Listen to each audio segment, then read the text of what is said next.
All right, to today's deep dive webinar series. Today's talk is on the influence of organization tenure on nurses' perceptions towards 3 Studer Group change initiatives. We do hope to have a few people from Studer Group attend the call here shortly. I believe they are logging on. Today's talk, we encourage you to be interactive. I have briefly put everyone on mute just to hold back any sound recording noises, but we have a couple different functions. One, you can unmute yourself at any point to a question. Please feel free to interrupt. Or option B is, of course, we have this chat function, which I am just now hitting send. You should have all received from Wex. You can also feel free to submit questions via this chat function during the talk. But like I said, feel free, please don't hesitate to interrupt. One brief announcement before we start off with today's session. First, we are recording this to be viewed asynchronously by CHOT IAB members who have access to the recording behind the CHOT member paywall on chotnsf.org. And then the second announcement is that we have another webinar coming up next week which may or may not be of interest to the people on this call, but if it is not, we highly encourage you to forward it to other individuals in your organization for whom it might be intriguing. Next week's topic is evaluating the effectiveness of pay for performance incentives for CLASBs, and that's going to be by Dr. Harriet Nimhard-Black from Penn State. So with that, we will start today's session. As you can see here, hopefully we can all see on today's on the screen, you're all seeing this opening slide, the influence of organization tenure on nurses' perceptions of 3 Studer Group change initiatives. We'll be briefly running through about 20 minutes of slides, just introducing the background of the project, why exactly we came upon this project, how we attempted to address the research question, and then ultimately I want to spend at least 15 minutes getting the IB members in the audience to provide feedback. In the spirit of transparency, I will have you know this presentation is also sort of in the article format, and we're hoping to submit this to a journal. What I was mentioning with transparency was this is one of my chapters for my dissertation, which I hope to submit here in the next few days. In the discussion section, I'm looking to use today's session to enrich that and really find out from people who are working in the field with why they think the results turned out the way they did. So I just want to be forthright and tell you this is not just going to be a one-way talk today. I'm genuinely going to be leaning on those of you in the healthcare industry to maybe propose some hypotheses of your own why we find what we find.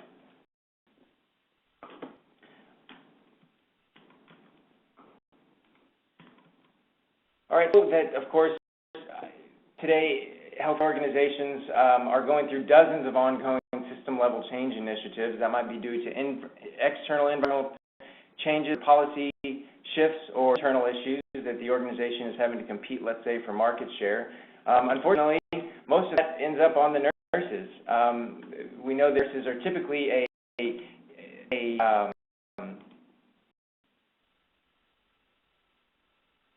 sorry, a few questions here from some people.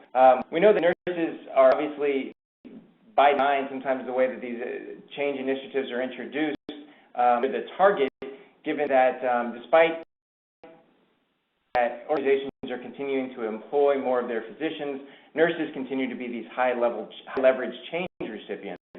Change initiatives can be diffused more efficiently via nurses because they work in network units, they're fully employed by the hospital, they have the highest patient interaction. They're the most often responsible for documenting the care process. However, we know that system-level change initiatives can have these unintended, unanticipated impacts that vary greatly among hospital units and among individuals within those units. So despite this well-traveled path of change management literature, which we've identified things like implementation climate is important, innovative values fit, leadership commitment, organizational change initiatives continue to fail at staggering rates. By this recent account here, Tid and Besant, fewer than 12% of organizations are successful in managing change on a consistent basis.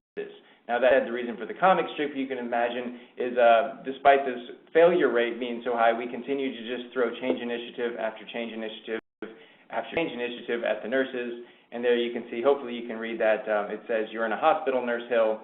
If you collapse exhaustion, the emergency room is just down the hall. So exactly do we think we're doing wrong? Well, we know Harold and colleagues in an article in 2008 point out that managers probably two things are happening here, or a combination of both.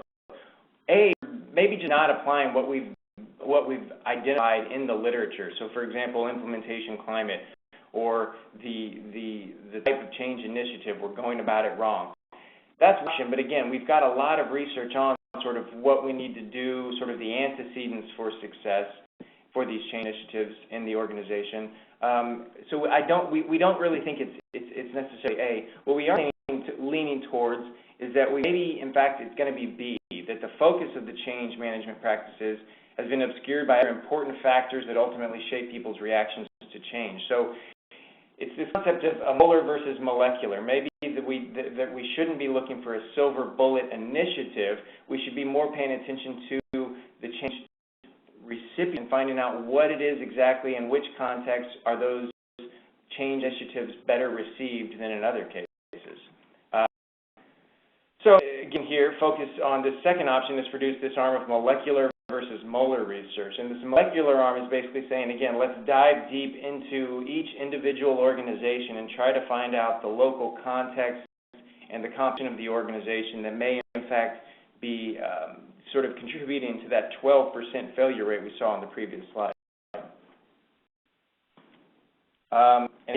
And I'm alluding to the research that we're going to talk about here today. We really are this second ilk. We're going to examine the influence of job tenure at the individual level. Again, at no point will we say here that organization tenure is in any way the most important factor. We'll actually show in some of the results how it's, contributing maybe 8 to 10% of the overall variance in the model can be contributed to organization tenure. But what we're arguing is that if we can get more research in this vein, we can ultimately try to help change agents understand what type of characteristics they need to be aware of in their organizations when they're introducing change initiatives. Here's what we know about organization tenure. Again, this could have been a number of anything. This could have been age. This could have been professional tenure, which is to say how long have they been in the healthcare industry, or it could have been something, gender, let's say. So the control variables that we typically see in studies, this was moving them more from the control variable standpoint to the actual independent variable. We're trying to flesh out what it is exactly about organization tenure. How does it influence perceptions of random change initiatives? There are three common types of tenure. We've got professional tenure, how long you've been in the healthcare field. We've got organization tenure, how long you've been in the organization. And then finally have job role or job-specific tenure. So that's how long have you been in your current position.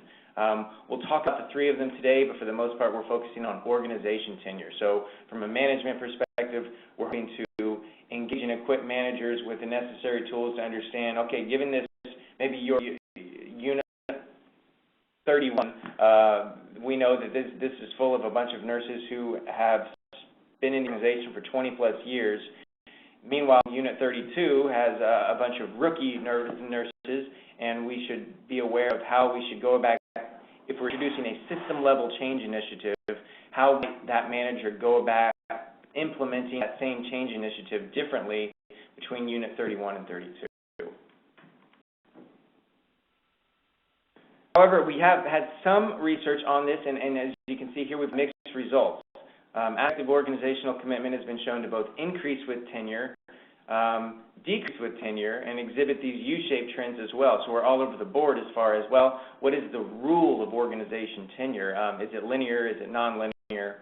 And then similar mixed results have been found with regards to tenure and job satisfaction, job performance, and then burn vacancy. So mixed results, a little confusing while we were doing our literature review for this article, but at the same time, we think it sort of set us nicely for how we're going to go about addressing the issue. So here's sort of our hypotheses for why mixed results might exist. In all of these to date, researchers have typically only focused on one intervention per evaluation. So, what we see a lot of times are these summative evaluations where an organization decided to implement, let's say, an electronic health record. They went back maybe 12 months after the implementation, went back and sort of did a post-mortem, if you will, on how those perceptions were shaped along the way by various people in the organization according to these EMR implementation. However, as you can see here, in order to better understand when a nurse's tenure works in favor of a change initiative and when it works against it, again, going back to this previous slide, we see in some cases maybe a more seasoned veteran group of nurses is going to be, play a change initiative in a more positive light. That might highly be on what type of change initiative we're looking at. So in order to better understand when a nurse's tenure works in favor of the change initiative or when it works against it, we would need to observe perceptions across multiple distinctly different change interventions. And you can see here what we're getting today, how we ended up here was Studer Group. So Studer Group is going to provide this rich opportunity for us to evaluate, and again, for any of you that might be unfamiliar with the Studer Group, evidence-based leadership change tool is that they're introducing an entire bevy of tools. We'll talk about 3 of them today, but all within a very short amount of time. You're introducing to nurses, let's say 9 or 10 different tools that are being implemented at a system level. From a research perspective, this is very exciting because this allows us to do something a little more than all the previous research has. So rather than going and just looking specifically at, how are nurses' perceptions towards discharge phone calls, how did that play over the last 12 months, we're able to actually go in and survey nurses who are at these hospitals that are Studer Group hospitals, let's call them, and look specifically at what it is, how the varying types of change initiatives are perceived differently. We say here more elegantly, there's an opportunity to capture attitudes or behavior towards distinctly different types of interventions. Again, as mentioned here, and I think we should have a few Studer Group individuals on the phone, so feel free to jump in at any point to clarify any of my definitions here. But there are, like I said, within this evidence-based leadership framework that Studer Group, that you'll see in Studer Group hospitals, there are 9 or 10 tools that are introduced. We focused on 3 of them. The first was ADIT, the second was discharge phone calls, and the third was hourly rounding. The sort of principle behind ADIT is what I would call a communication checklist. And what it reminds is everyone in the organization, not just nurses, that when we're interacting with patients and one another and you're just unfamiliar with that individual and you introduce yourself, the idea is to follow this communication checklist. So ADIT stands for acknowledge, introduce, duration. I'm drawing a blank on E, Stephanie. What's the E? Explanation. Splendid, thank you. I'm glad we have someone here. And then finally T, which is thanks.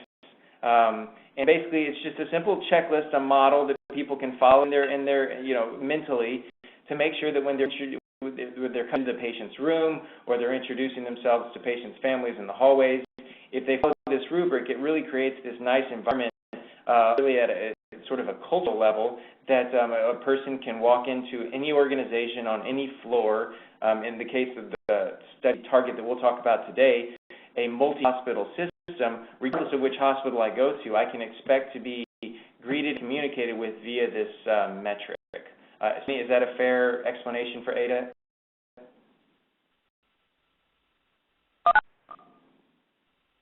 I think I've hopped off there briefly. Sorry, I dialed in with my phone. That's correct. You framed it very well. Okay, and the reason for it here is we can see this is a common, it's a cartoon, therefore it must be true, right? But the notion is behind this exact concept that the cartoon is conveying. You can see here that the doctor's trying to explain something very complicated, and the nurse in the background is saying, just smile, I'll explain everything after the doctor leaves. And that's sort of the notion behind ADIT, why we need it, and why when you walk into a Studer Group hospital, you typically, I'm now able to identify it, because if they're doing ADIT well, there's this, and it's not necessarily a canned response. They sort of encourage customization for each one of them, given the background or given what it is exactly they'll be doing that day with the patient or the patient's family, but it works for that. So that was intervention 1 that we chose to look at for this hospital. Intervention 2, I alluded to earlier, rounding. So the note, this kind of seems a little, it just intrigued me that prior to Studer Group, a lot of hospitals weren't necessarily advocating that nurses, it wasn't really a push service, it was more of a pull. They relied on call lights, and as the call lights stayed quiet, we assumed all was well with the patient.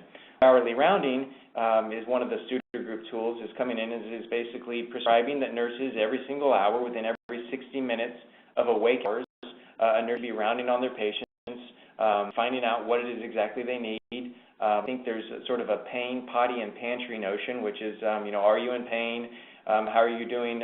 Do we need to get you to the restroom? And then finally, pantry. Are you well fed? Can we get you ice chips? What can we provide for you?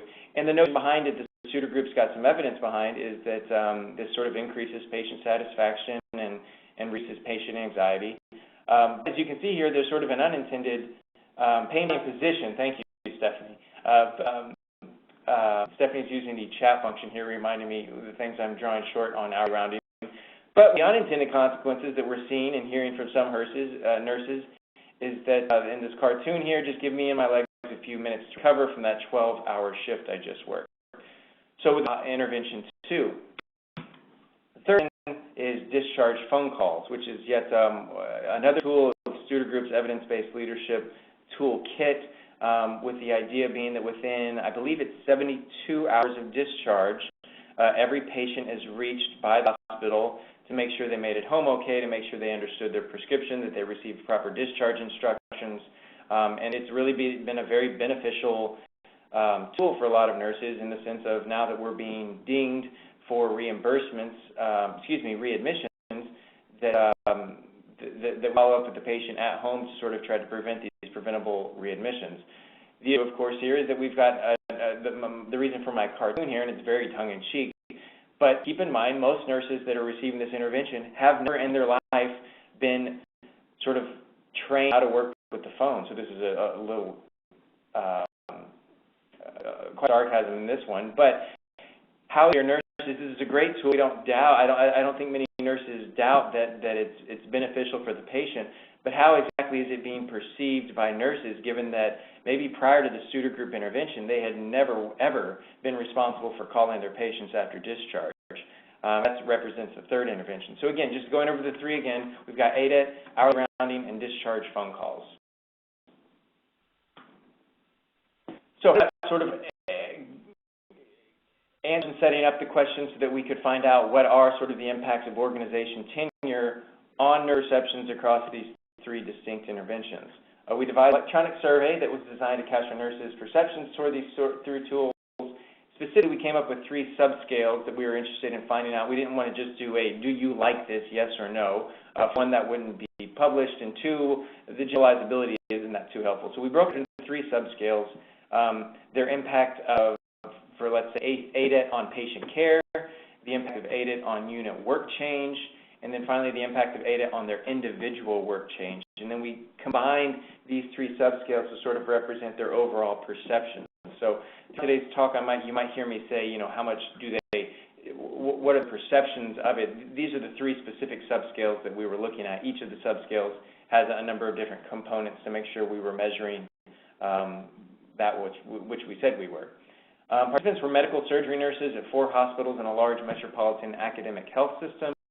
Again, the idea here of just focusing on medical surgery nurses versus all nurses is we wanted to, increase the homogeneity of the nurses to make sure that we weren't just picking up on other, exogenous factors related to their specific jobs. So just focus on medical surgery nurses. 427 completed the survey, which was a 27% response rate. Not a great response rate, but given our work here with survey work for healthcare professionals, it's about par for the course, so we were satisfied with that response rate. And did get a wide variety of representation across 41 distinct hospital units, and again, as I mentioned, across 4 of the system's hospitals. Skewed highly female. This was slightly higher than the organizations, but not too terribly high. I think they were closer to an 80-20 system level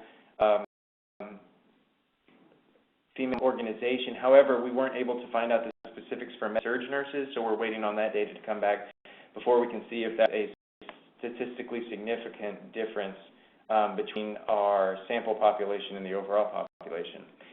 And then we basically classified them into 3 different categories: less than 1 year, 1 to 5 years, and more than 5 years.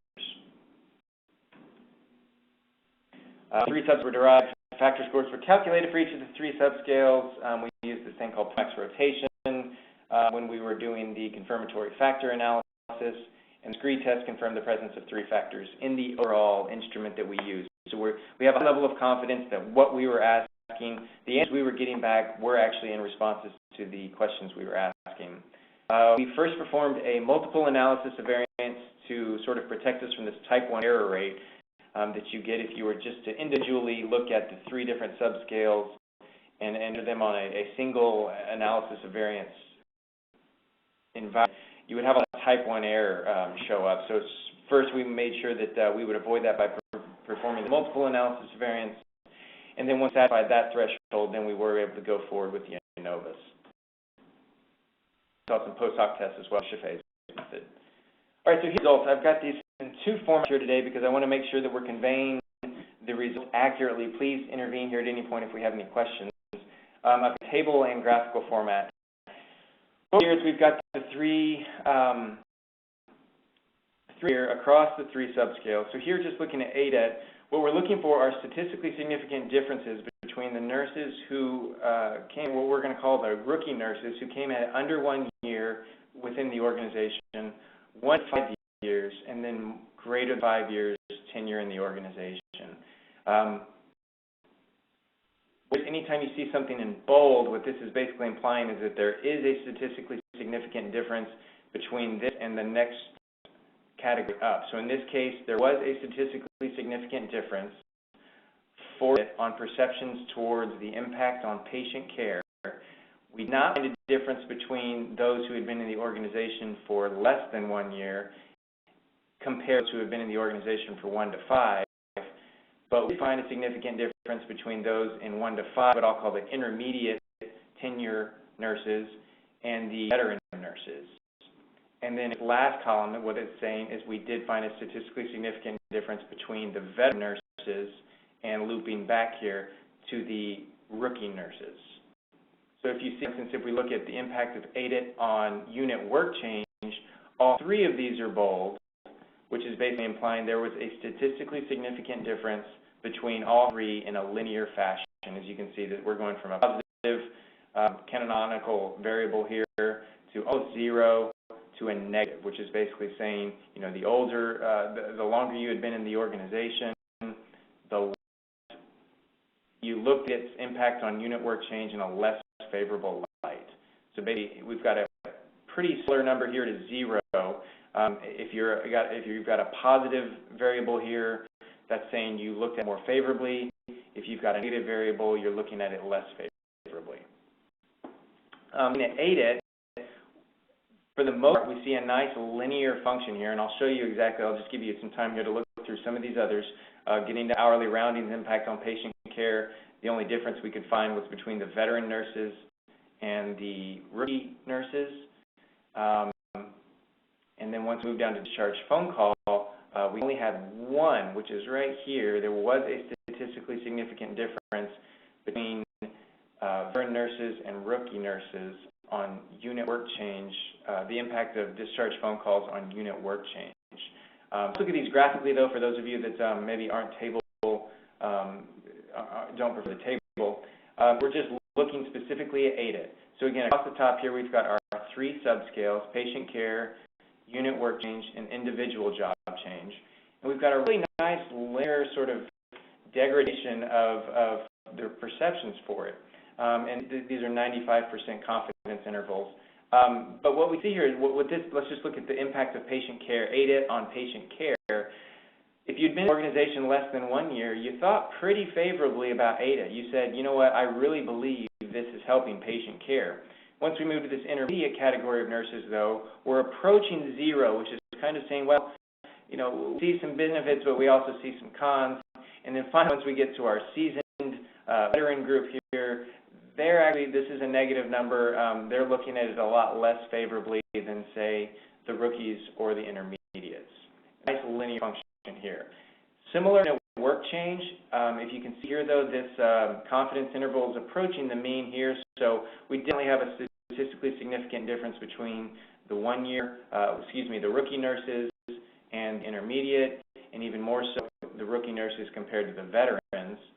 We maybe don't have a statistically significant difference here on perceptions between the unit work change, the impact on unit work change of ADA between the intermediate nurses and the veteran nurses. And then finally here we see an interesting sort of, it's kind of unit work change flipped on its head a little bit as far as individual job change. So how did ADA specifically impact your specific job functions? Not surprisingly, I think intuitively we would expect the more seasoned nurses, right, who are more, they've formed their habits, they know what works, they're looking at ADA a lot less favorably than, say, the previous two groups, but we couldn't find much differentiation between the rookie group and the intermediate group. I'm going to go quick here and just see if we have any questions. I'm talking, I want to make sure this is sort of making sense to everyone. All right, let's continue on into hourly rounding. Hourly rounding, you see some more interesting stuff. We still have a general linear outline, right? So we're seeing, again, nurses less than 1 year are perceiving that the hourly rounding's impact on patient care. They're looking at it in a more favorable light than, say, the veteran nurses who have been around more than 5 years. But again, linear function where the shorter you've been in an organization, the more positively you spend hourly roundings perceptions on patient care. Unit change, similar function, but really the only difference we're getting is that the rookie nurses view differently than anyone that's been in the organization more than 1 year. We're not seeing much of a difference here between the intermediate and the veterans. And then finally, interesting here on individual job change, we see kind of the same phenomena we saw with ADA, and that is positive responses for the most part from rookies and intermediates, and the only statistically significant different group here are veteran nurses who have been in the organization for more than 5 years, really looking at hourly rounding less favorably. Last, oh, and that's a typo there. Sorry, this should be traditional call. Let me correct that real fast.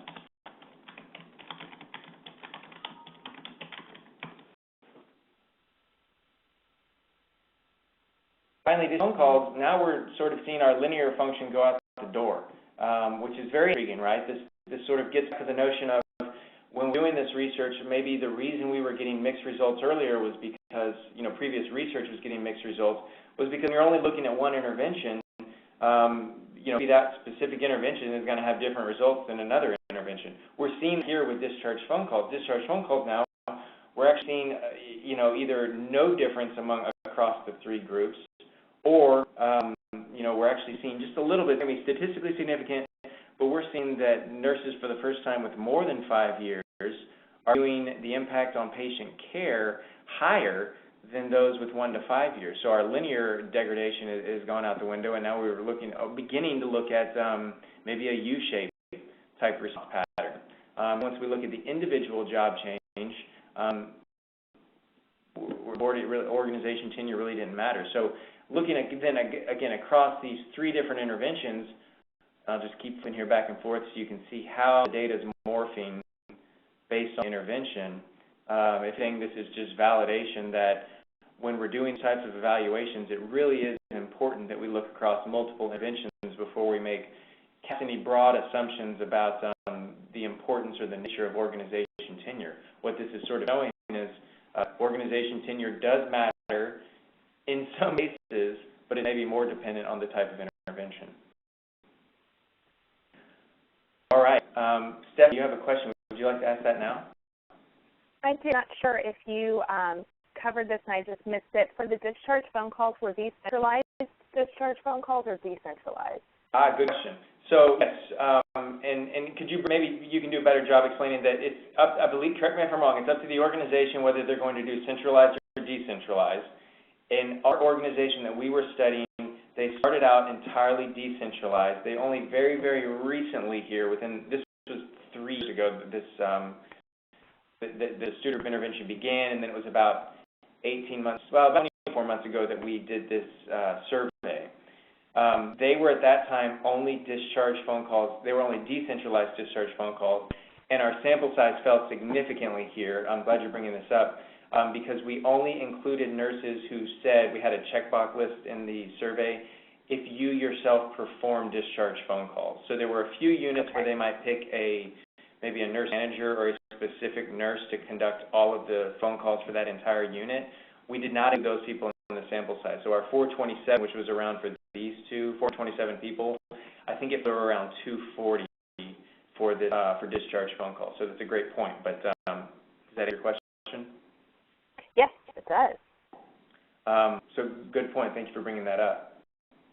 But now this is the discussion section. I want to briefly just talk about some of the discussion points we already talked about, but then I'm really interested in hearing from those in the industry member on your hypotheses. And again, in the spirit of transparency, I want to use some of these in my discussion section as to why organization tenure seems to matter with ADET, let's say, but matter much less so for discharge phone calls. And by the multiple analysis of variance, we did not even clear that there were statistically significant groups based on the tenure breakdown for this. So even though we one statistically significant result here, patient care, what this is basically saying is that patient care, the impact of discharge phone calls on patient care, nurses thought of it more positively in a statistically significant way than intermediate nurses, but was not a difference between veteran nurses and rookie nurses. So getting back to the question, why are we seeing a direct relationship with organization tenure, hourly rating less so, and then we get down to discharge phone calls, we're kind of throwing organization tenure out the window. Let me just go through these 3 bullet points, and then I have to open it up to the industry members. This research has demonstrated that nurse perceptions of process change interventions can be just as different as the interventions themselves. It's confirmed in some cases differences in perceptions do exist depending on how long you've been in the organization, but not all cases. And then similar, we're also just, so then we also looked at not just org tenure, but we had a proxy measurement for professional tenure. We had also sort of asked them, how long have you been in healthcare? And we found similar relationships, but basically org tenure was a more powerful predictor of their reactions to the change initiative. So thinking we might be on to something here with org tenure versus professional tenure. But at this point, if you guys were to look at my article, the discussion section, I was really looking forward to this webinar today to sort of find out why exactly we think the results are out the way they are. So with that, I'd like to sort of turn it over to the group and see if anyone has any thoughts.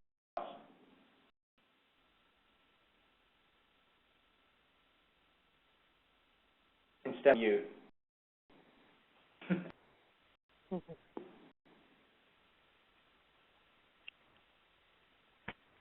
Awesome thoughts. This is Stephanie regarding the difference in the discharge phone calls, the disrupting of the linearity.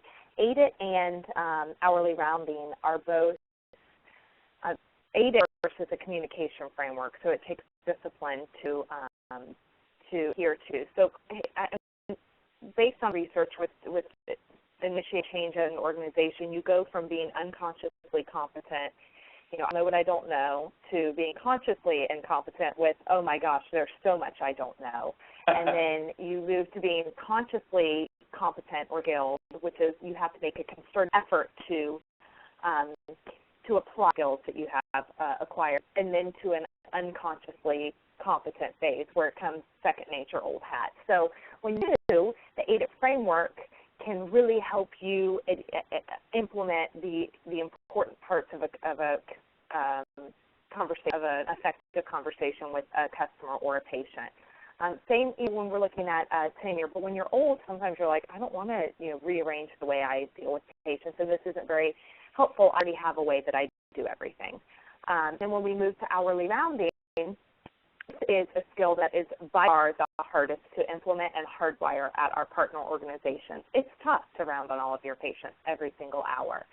So again, the new nurses might think, okay, well, I'll just go ahead and start doing this. And then, when you require a change of behavior to people who have already been doing it a specific way for a while, sometimes that, they might not see the value of that why to patient care and communicate it effectively, or if they don't see how it helps their practice. And then for the discharge phone calls, we find that most nurses, again, you don't know what you don't know. So the new nurses are kind of like, yeah, this is great.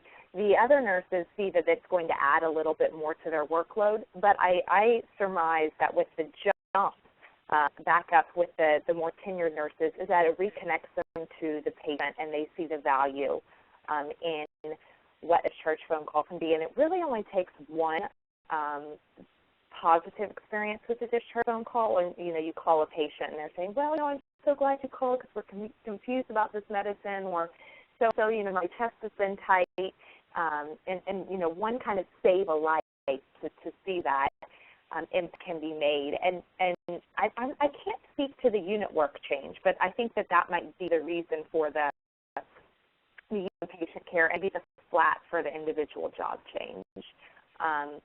Because if we're looking at centralized versus decentralized, a few discharge phone calls don't impact your day too often, and I would probably guess that they have to call their patient panel, their discharge panel back. So it might not be a huge time chunk out of the day. We call it the best 4 minutes in healthcare. Most of them take 4 minutes. So that's what my assumptions and assertions about the data that we've been presented are. Interesting.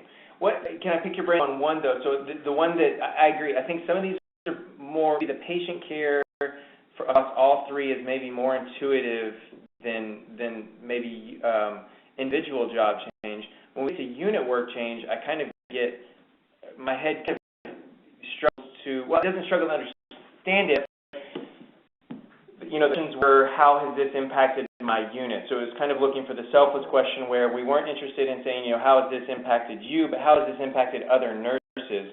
In a lot of cases, we saw kind of acts of selflessness saying, look, this hasn't impacted me per se, right? They might have rated individual job change higher, but they didn't like sort of the implications that it had on their unit, particularly for intermediate nurses and then these veteran nurses. So, just any street boots on the ground perspectives on how this is maybe not, how can something not disrupt your individual job change, but disrupt sort of your perceptions of the unit level change? I've been struggling too to maybe come up with a paragraph or two for that.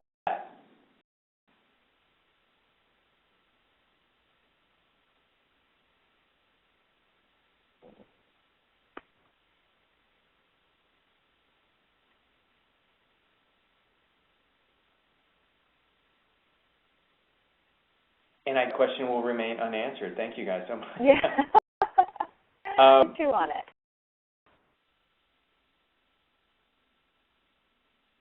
So perceptions are that maybe it's one of the things where when they get together in a group, anyone in the room with industry experience that wants to shut down this hypothesis, please by all means do. My hypothesis would be this.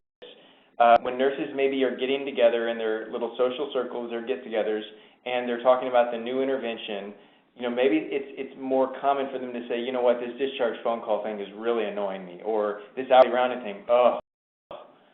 Then when it comes to the individual job change and they're on their own and they're going to be anonymous, private survey takers, what, we individually, the hourly rounding isn't that big of a deal, or this discharge phone call isn't that big of a deal. There's a chance that maybe that's what's going on. I wish I had a more scientific, theoretical, it almost sounds more like a Gossip Girl kind of theory, but that's just one, really the only explanation I could come up with.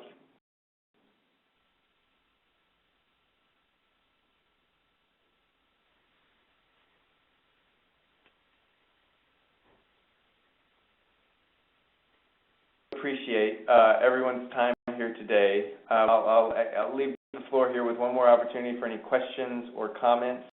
As I mentioned earlier, this has been recorded and we'll be posting this at chatnsf.org, so feel free to direct the link to the downloadable video to anyone in your organizations. My email address, I think you all have it because I've been sending you emails ad nauseum. Feel free to reach out to me at any point with any questions or comments. I'd be happy to get more feedback for this discussion section of the article. With that, if we have any other questions, I think we'll wrap up. Any other questions, Tatiana, or our friends at MD Anderson?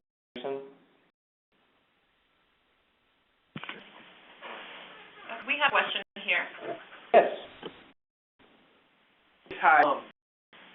Just curious, did you ever, I didn't see where you stated, or maybe you did and I missed it, of the sample size that you used, did you have it broken down for the different tenure, like the less than one, how many were at each interval? Sure. Let me pull up here the specific answer to that question. We had a nice distribution. It was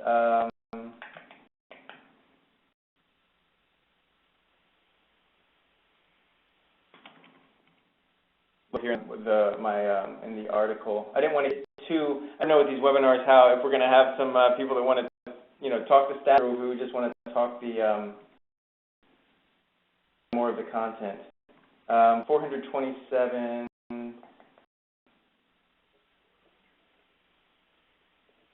11% of 427, so maybe 50 of the 430 had been there for less than 1 year. The 1 to 5 years was 35%, so I guess another 150, 160, and then more than 5 years was 30, 42, almost 50%. So it skewed higher on the vet side. But at the same time, from a power standpoint, we weren't too concerned with any issues there. Okay, thank you. Huh? Yeah, and the record too, you have a good point. We had originally broken this up into a much more granular, so we had a matter of less months, 6 to 12. The actual survey was then even like 6 to 10, 10 to 15, and 15 to 20. We ended up collapsing it based on sort of power calculations, what was the sort of most meaningful categorization we could come up with. So we ended up with this 1 to 5. But yes, on the survey itself, we had a more granular breakdown. Okay.